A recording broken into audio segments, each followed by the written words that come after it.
Hello everyone, mabuhay! Welcome to another episode of First World Manila Podcast.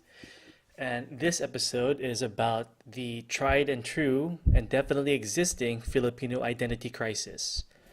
Um, this is sort of a follow-up to last week's episode about nation building, because the question becomes, as I said before in the previous episode, that there has to be sort of shared values and customs and a culture to sort of have a sense of nationhood from within a country's boundaries so that people, help each other out and work for the greater good of the country. But that sort of necessitates the question, what should our culture or shared values and customs be? Someone even asked me that on Facebook. Uh, what if for example, the U.S. has, I don't know, liberty,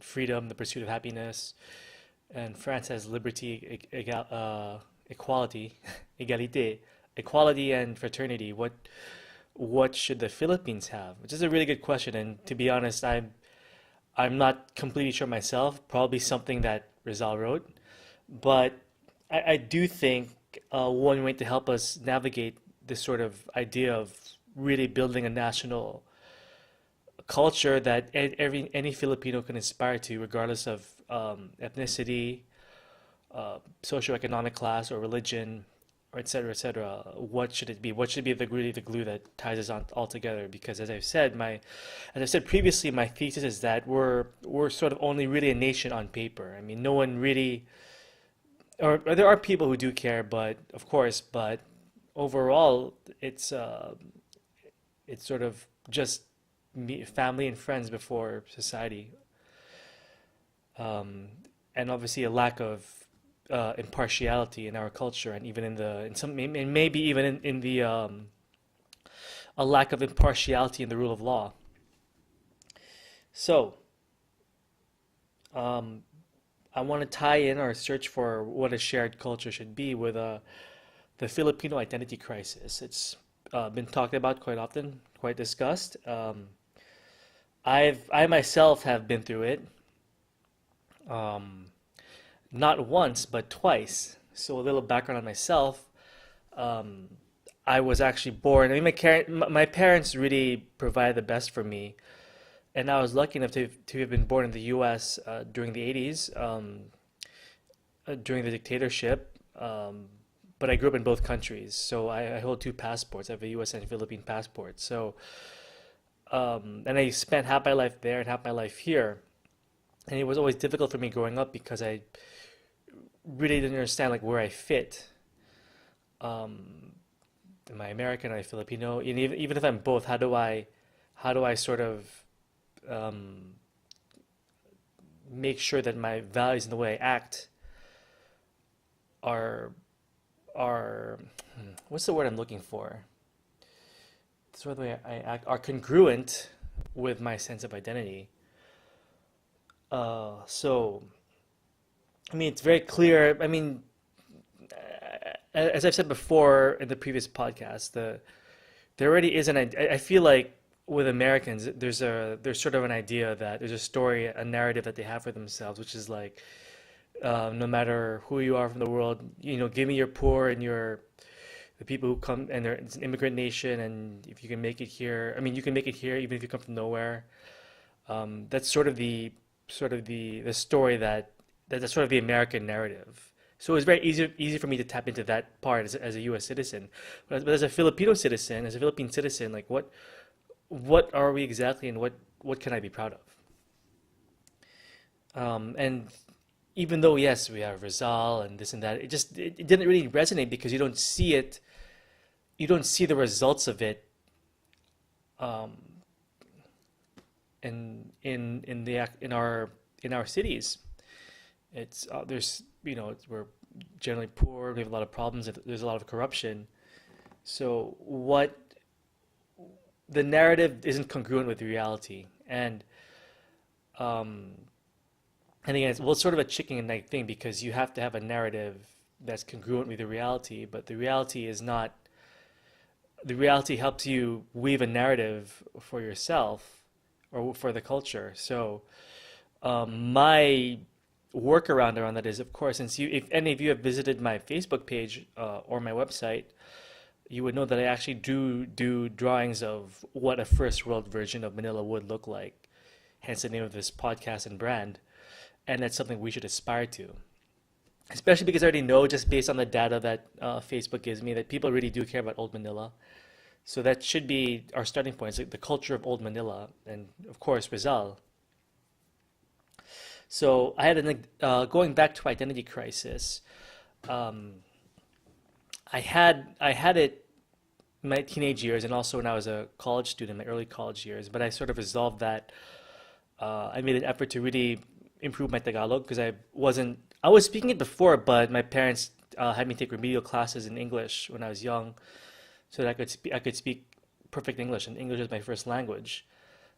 But I sort of figured out all those issues in college, my earlier years in college, as far as being proud to be Filipino, or what I thought was Filipino, and obviously getting better at improving in Tagalog.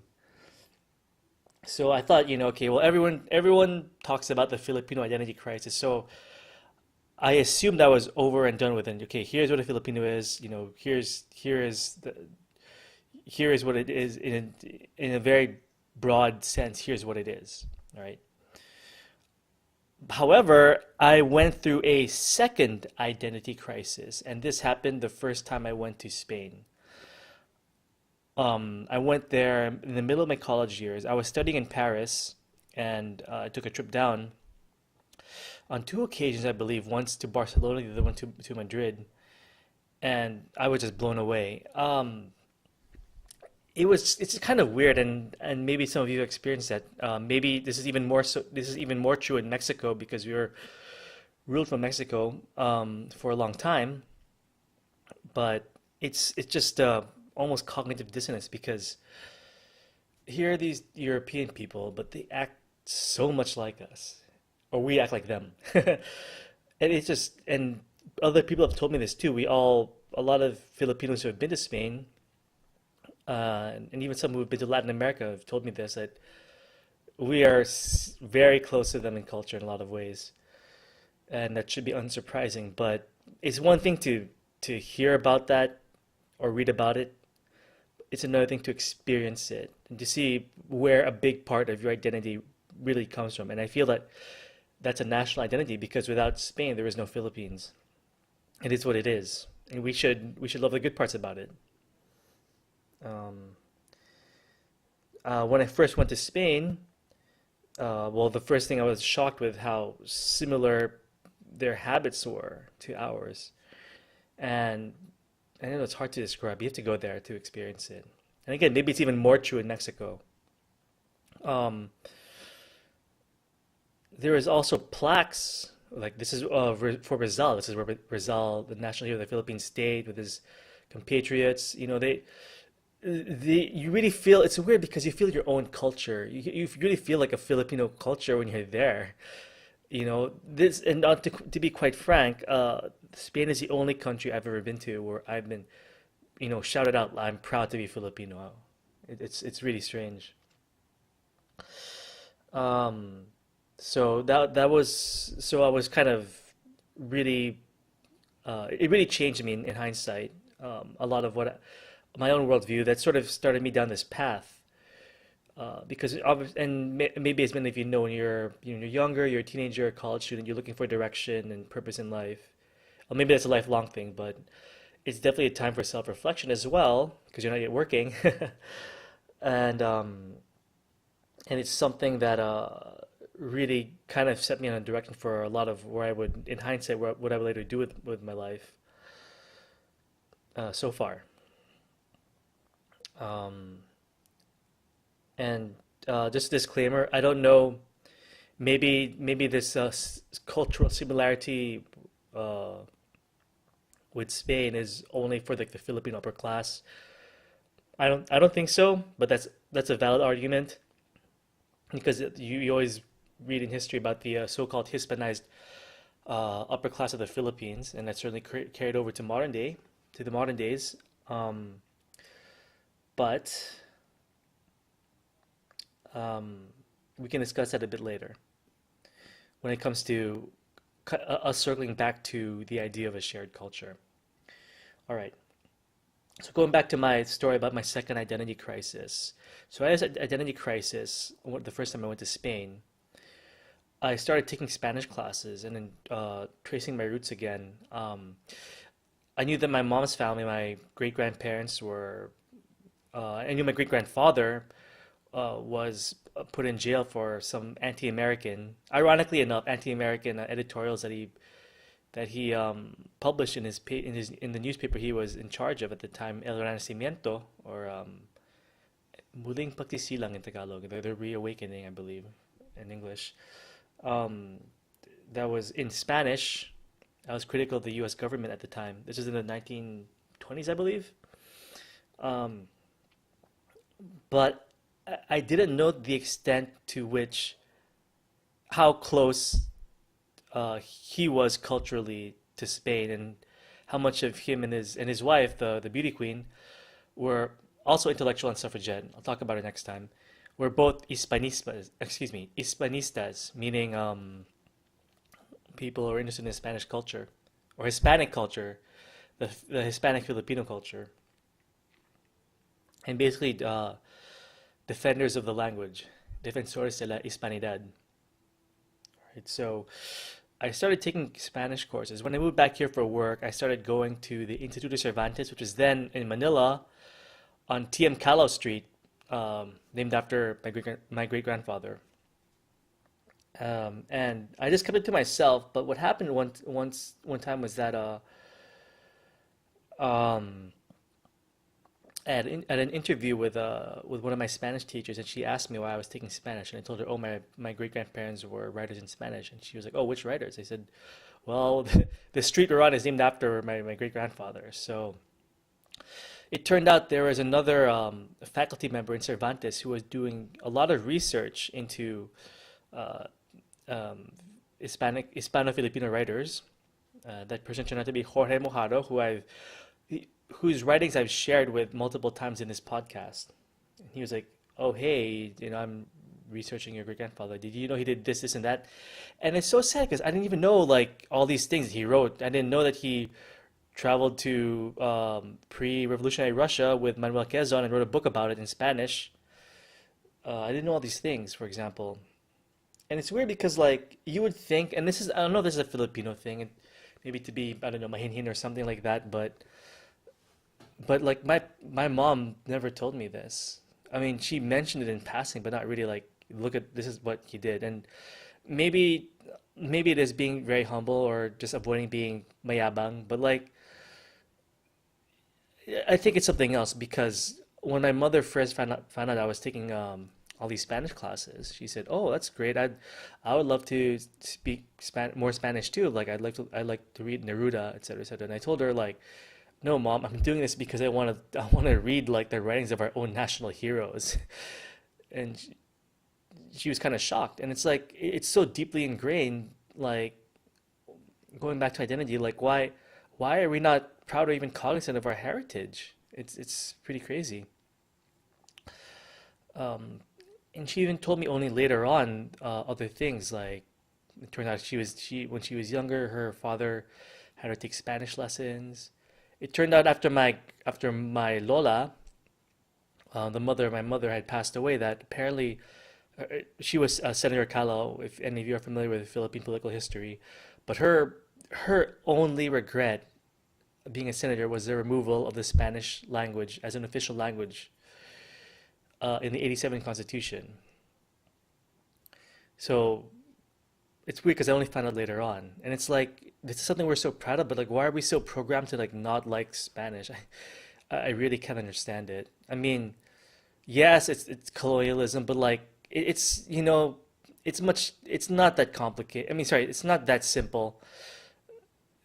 I mean, you go to Spain and like you realize that's a big part of your culture. It is what it is, and and from a historical perspective, culture is one culture dominates or mix or intermingles with another. That's always how it's been. Again, going back to that comic by Josh Luna, I talked about or shared yesterday, or excuse me, last podcast. if we're gonna apply that logic, then we should be then the predominantly Malay people should leave this country because it belongs to the Aeta people, the original settlers of this of the Philippine Islands. So, and it goes back again to our broader topic, like what is a Filipino? What should our shared values and culture be? So it's, and I don't know why this happened to our culture. I don't know why it's, as I've shared before, why it's so supposedly damaged. I really think it's because of an education system that is populist and just and is trained to make workers and not citizens, as I've shared before in previous podcasts. And it's just an easy win because it's we got democracy too early, in my opinion. Most functioning democracies now weren't democracies with a majority poor people who don't have access to quality education.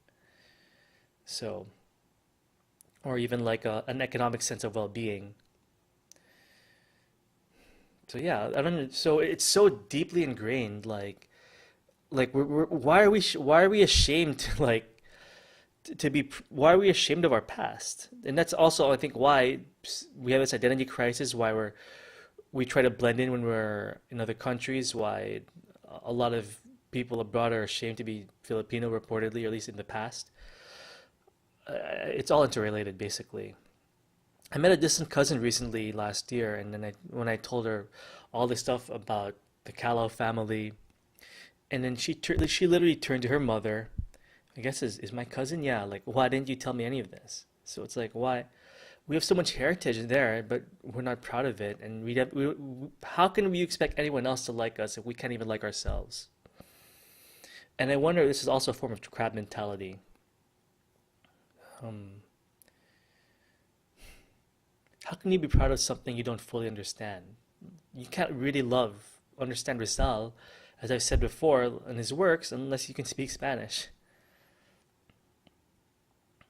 By the way, for those of you who are new, my that is one of my advocacies is to return Spanish as one of our official languages and encourage its use and the study of our national culture and a nation building. So, and I think also too, I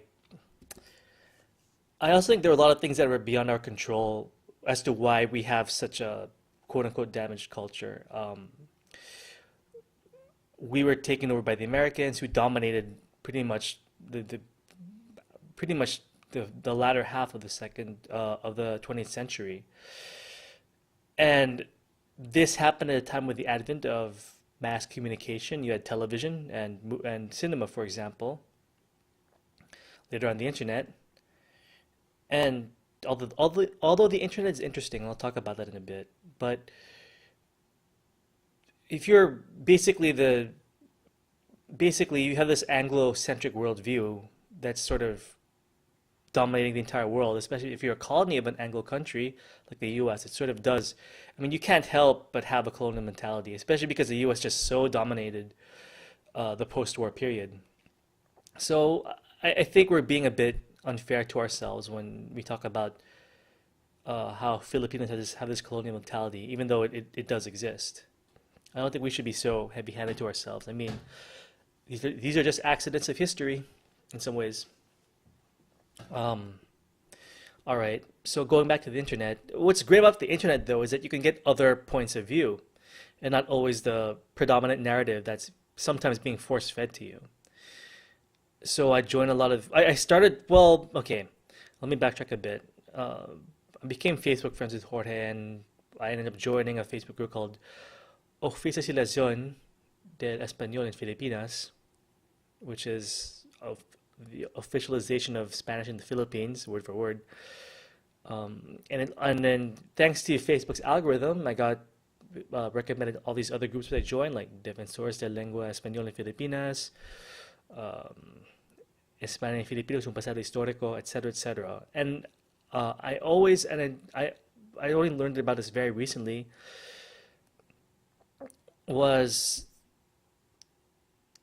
excuse me, let me say that again.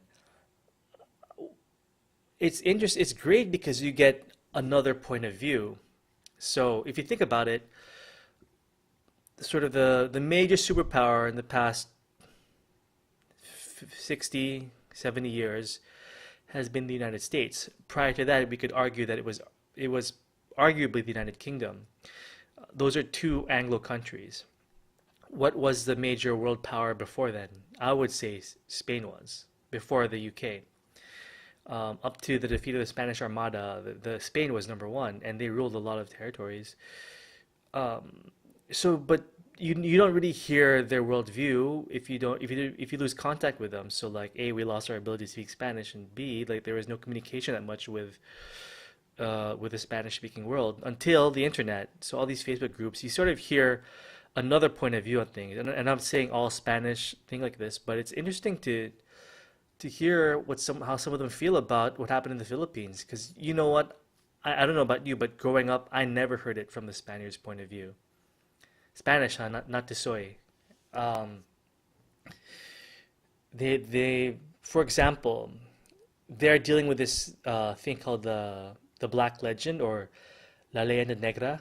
Basically, um, this whole thing where like everything the Spanish did was bad and evil. They were just evil. They're conquistadores, and they did all these bad things to all these indigenous cultures. And yeah, they did colonize, but it's like so one-sided. Like, I mean, it just paints this black and white view. Like the Spanish are just evil. All of them are evil. Look what they did to all these indigenous people. But I like to point out that like it's not that simple. Like,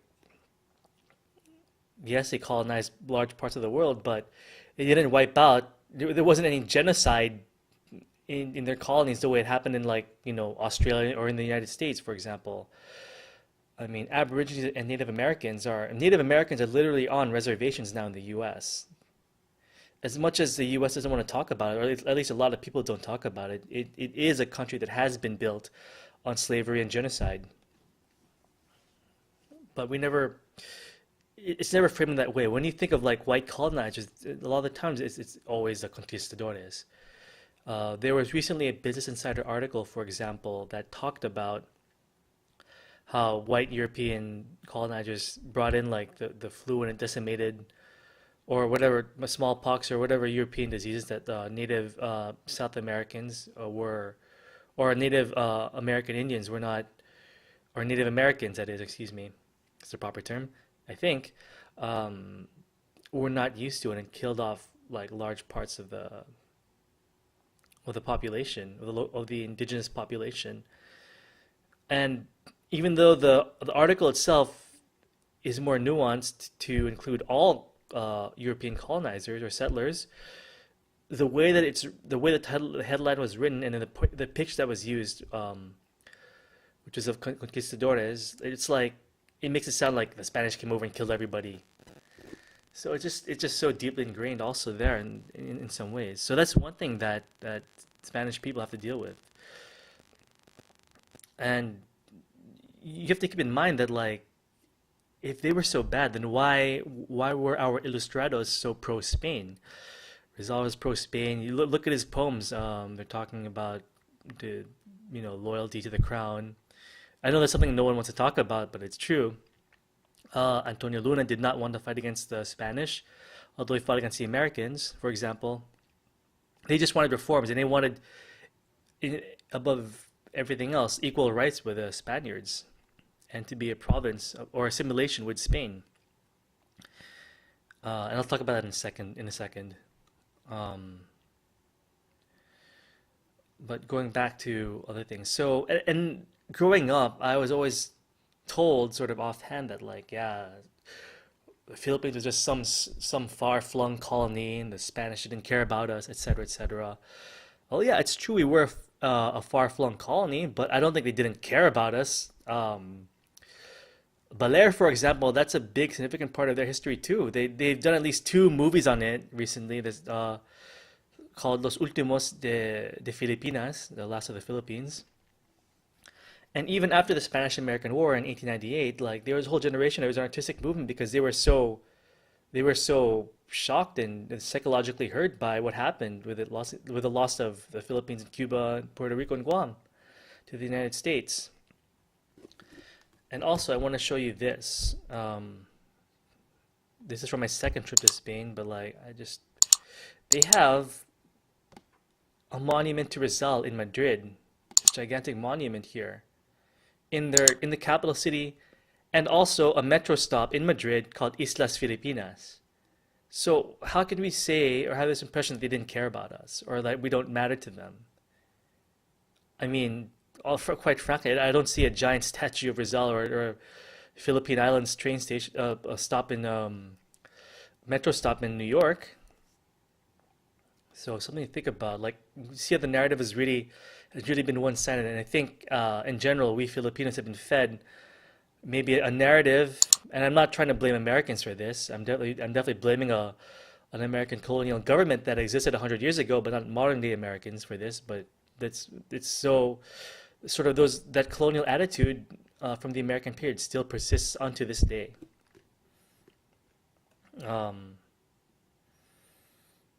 it's true that they're probably more efficient colonizers though, the U.S. I mean, um, they did teach everyone English, and I'll get to that also in a second. That's in my notes.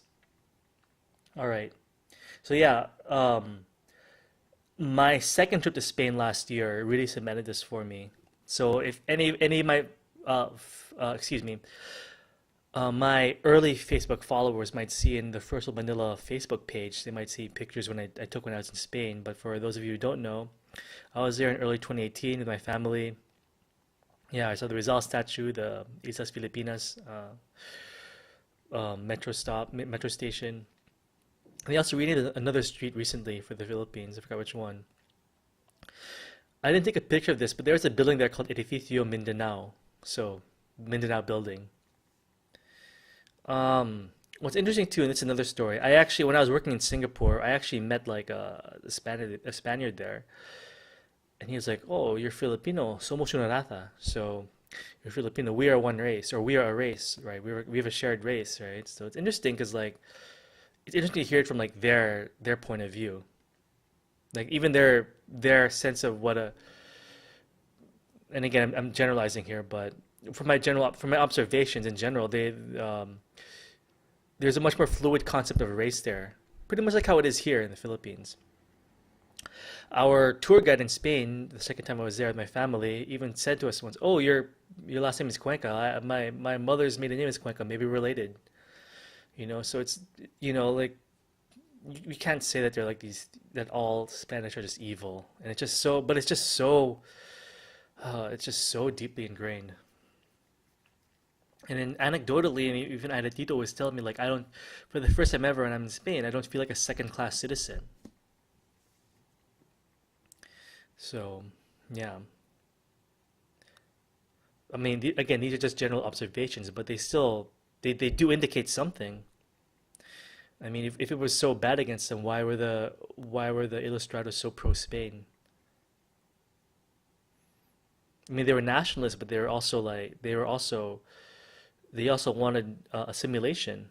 They were proud to be Filipino, but they also wanted assimilation to Spain.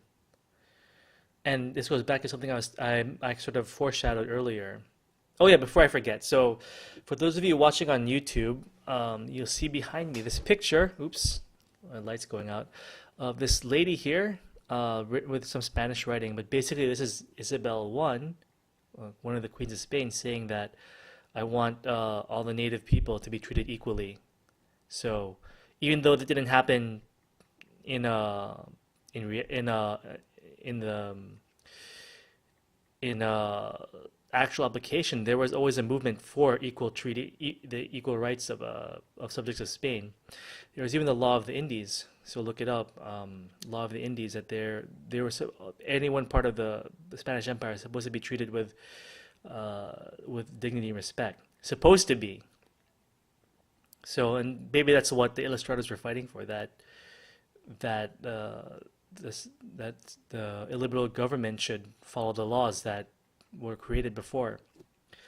Which again brings me to um, another thing I wanted to talk about. And this is something that Jorge told me. Like, you can't understand the history of the Philippines without understanding the history of Spain at the time, of Rizal's execution, because in the 19th century, Spain went through like, I don't know, like 11 coups d'états in 100 years, something like that. It was really unstable, and there were a lot of problems there too that in some ways mirrored ours. There was like cacique politics, for example, and that particular regime, the one that had where Rizal was killed under, was a very illiberal regime. And a few decades afterwards, the country exploded into civil war. In fact, reportedly, when Rizal was killed, after he was executed, the general who was in charge of his execution, was it Pontevieja? I think it was his name, was booed and I think thrown at him in Barcelona. And even the previous one, Blanco, the Governor General of the Philippines, I think Governor General, was trying to defend Rizal. So again, we can't stereotype. So the reason why I'm talking about Spain so much is because it's part of our culture, and we have to see it with less uh, biased eyes against it. I even had a family member. So someone in my extended family, the Katigbak family, was digging up some old archives and saying that there were some of our family members were complaining against abuses. I think of the Guardia Civil in Philippines to the administration, the Spanish administration back then. So people were trying to use legal means to, which a president of which was set with things like, in my view, the law of the Indies. Okay, so yeah, going back to the Ilustrados before I forget, and these are the people I think we should look up to, by the way. It's like Rizal, basically.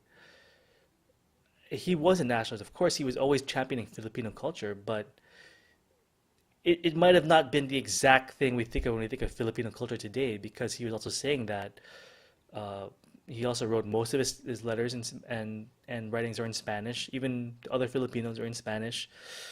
And there is a poem. I don't have it on me right now, and I'm don't have time to really look for it. But I will share the link in the descriptions, showing that basically saying we're basically implying that we're part of the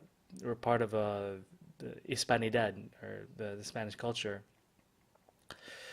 Um, so yeah, I feel like the Ilustrados were our nationalists, but and of course they saw our culture for which what I think it is, which is a mixed culture of an indigenous Austronesian culture with some Chinese influence mixed with Hispanidad, the Hispanic culture.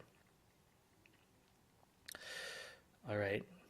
Um, so so going back to basically, for me personally, I've learned to embrace that part of my culture, and I've solved my I've genuinely solved my own identity issues by accepting the Hispanic part of our culture. And I think we should be proud of it. We're a mix before such things were cool. Um, so, if I was going back to the original question, what should our shared values and customs be? We should really look to Old Manila and the culture of Old Manila. I think that's the starting point, because Manila is the capital of the Philippines, and it's historically been like the focal point for a lot of things, and also because a lot of people love it and they identify with it, and it's very romantic. So yeah, you know, which basically means a lot of our social graces, and we should support these and kind of spread it throughout the country, is our Spanish social graces.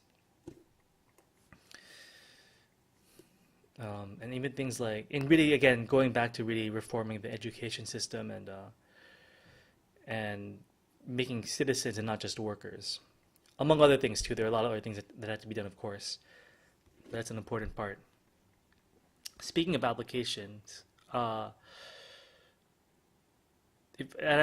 been thinking a lot about this. I would like to do something where, on the one hand, we sort of use social media for this culture that we can all aspire to, and on the other, there should be some movement at the very first step, because there are so many deep-rooted and entangling problems with the Philippines.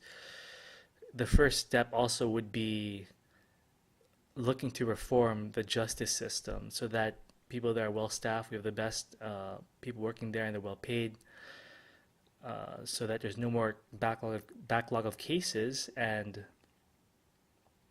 we really develop a sense of impartiality in our culture. Because all these things I have been talking about in this episode are for naught if there's no impartial rule of law to really to get people to follow things. I mean, carrot and stick basically. Carrot is the culture, and stick is the law, the enforcement of law. Okay. And also, as far as spreading my message,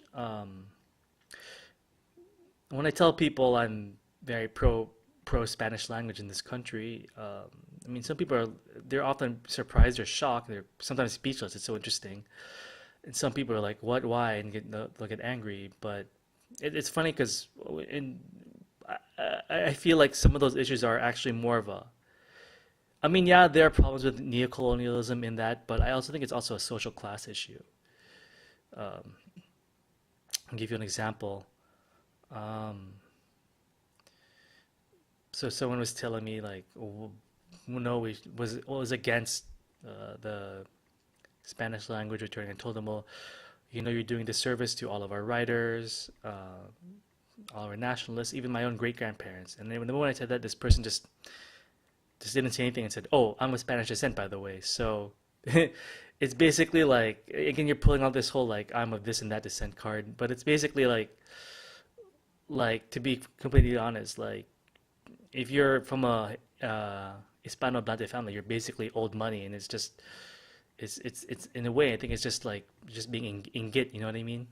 Which we can use that to our advantage in molding society, by the way. I'll talk about that in a second. Um, so yeah, I think in a lot of ways it's a social class issue in disguise, and I think there are problems in both on both ends. I think people maybe of more humble beginnings or of relatively recent wealth should be more attuned and care about our shared national heritage. And I think people of old money shouldn't be so mayabang or full of themselves and be so exclusive. And again, I'm generalizing. I'm not saying everyone's like this. I'm just talking about negative stereotypes now. Also, other things too. Even with Tagalog, like when I was trying to learn it and speak better, people I was always teased because I couldn't speak it before. And even when I was trying, I was laughed at and put down.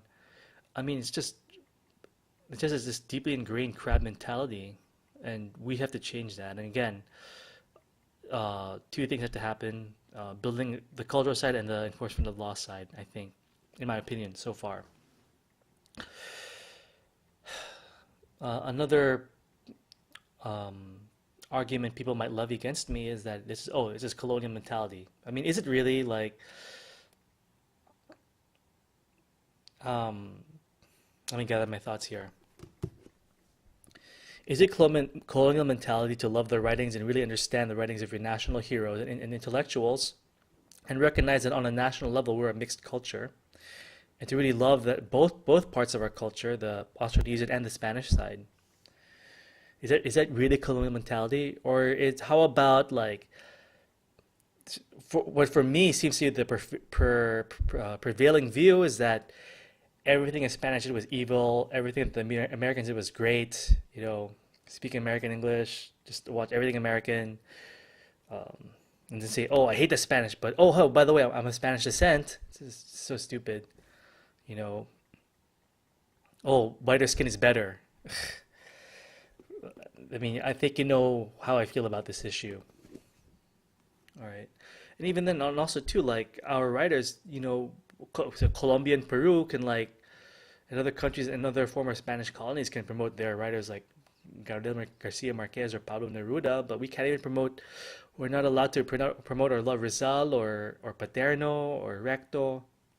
It's just like really think about it. Think about it from that point of view. And I find that the people who I have the easiest time talking to about this are Filipinos who have studied like, extensively abroad in the U.S. Maybe ironically, probably because they've just been exposed to more ideas and they're sort of out of they've spent some time out of a society that's still in the trappings of which I think is colonial mentality from the American period.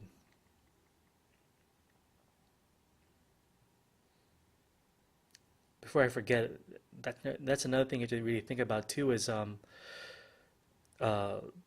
people say, "Oh, the Americans educated us," and well, did they really? Depends on what you mean by education. If you're talking about just manually being able to speak English, yes. But would you say that most people here are educated in the way citizenship and uh, critical thinking are parts of education? Or again, is it just workers who know how to speak English? And again, why this is important, even though only maybe during Rizal's time about maybe 10% of the population were completely fluent in Spanish. That's an important 10%. That's a national 10%. And that was also the time when our national consciousness was being created. So, how would I, and another thing too, it probably would have been spoken more too if the majority of people who were killed in Manila during World War II were they lived and they obviously they were Spanish speakers. I never thought about it from that angle, by the way, that the tens of thousands of people, hundreds of thousands, I'm not sure what the body count is, that were killed in Manila were almost all Spanish speakers, or a lot of them were. So again, this sort of ties into the physical aspects of this, which is Manila, which is decaying, and buildings are burning now all of a sudden. So how do I plan to sort of push this idea or promote this idea? Well, the first is not to be like, mayabang or mataas noo or be full of myself. Really just rely more on kindness and heritage and also a sense of educating people and giving them opportunities and giving us a sense of something to aspire to. But also the sense that there's also social status behind it. uh, if you people always follow whoever's rich or powerful or in higher social status, so that's why I'm always starting to change things from the top. Okay. Uh, Reforming the attitude of the rich in this country, and I'm not talking about the political class, but the non-political rich people here. You know, learn, getting them to love their heritage, really encouraging another way of looking at what it means to be Filipino, and of course, trying not to teach. Excuse me, trying not excuse me, encouraging them not to treat less fortunate Filipinos as just servants, but also as fellow Filipinos. So that should be a social reform movement in that sense. And again, we want to create citizens, not workers. All right. That's it for now. My apologies if I spoke a bit too fast, but I think you got most of what I'm saying. Um, have a lot of things going on right now. Um, let's see here. Today's vocabulary, Tagalog, Spanish vocabulary. So, vivir, to live, or buhay. So, yo vivo. So, yeah, that's me. Tú vives. That's you. Él, ella, usted vive. Him, her. Nosotros vivimos. They live.